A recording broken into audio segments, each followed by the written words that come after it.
สบายดีมื้อนี้มาแข่งขันกีฬาระหว่างบริษัทเจตกับบริษัทวังตัดไมนิ่งกรุ๊ปอยู่เดินกีฬาเพิ่นเลยเนาะบรรยากาศอยู่ในเดินก็สิประมาณนี้เนาะบรรยากาศนักกีฬาที่จะแข่งขันในมื้อนี้ดอกปีไก่มื้อนี้แข่งขันดอกกีฬาดอกปีไก่ 2024 trên công trường Vạn Tắt, nơi đâu cũng rộn ràng khí thế hăng say thi đua lao động đẩy nhanh tiến độ sản xuất. Muốn xây dựng phong trào thể dục thể thao trở thành một thắng bại không được cản tay. Chứ nữa. ตอนนี้นักกีฬาแต่ละทีมกำลังพากันฝึกซ้อมก่อนลงสนามแข่ง Dành người chúc khách hàng các người vào đúng đôi xe. Còn tài xế thứ hai là trận thứ nhất là siêu camera, các người anh hướng kế hoạch đánh với hai giám sát.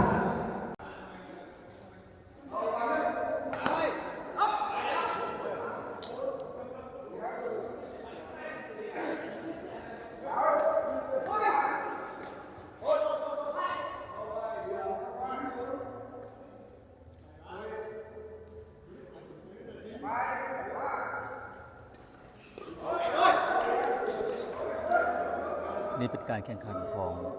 บริษัทวังตัดด้วยกันเองแต่ละแผนก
แข่งขันกีฬาตีดอก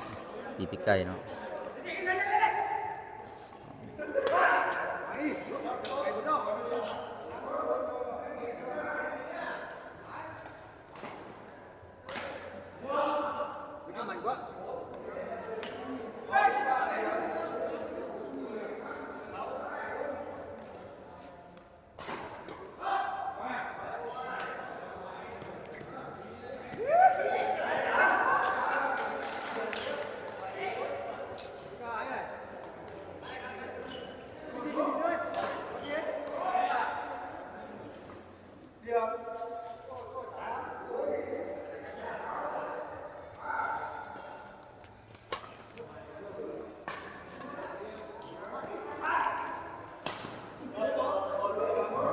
วันนี้มันหลาย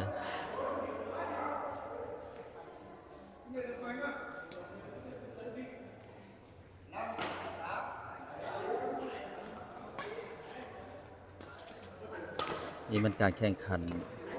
อ่าแต่ละแผนกของบริษัทวังตัด Mining Group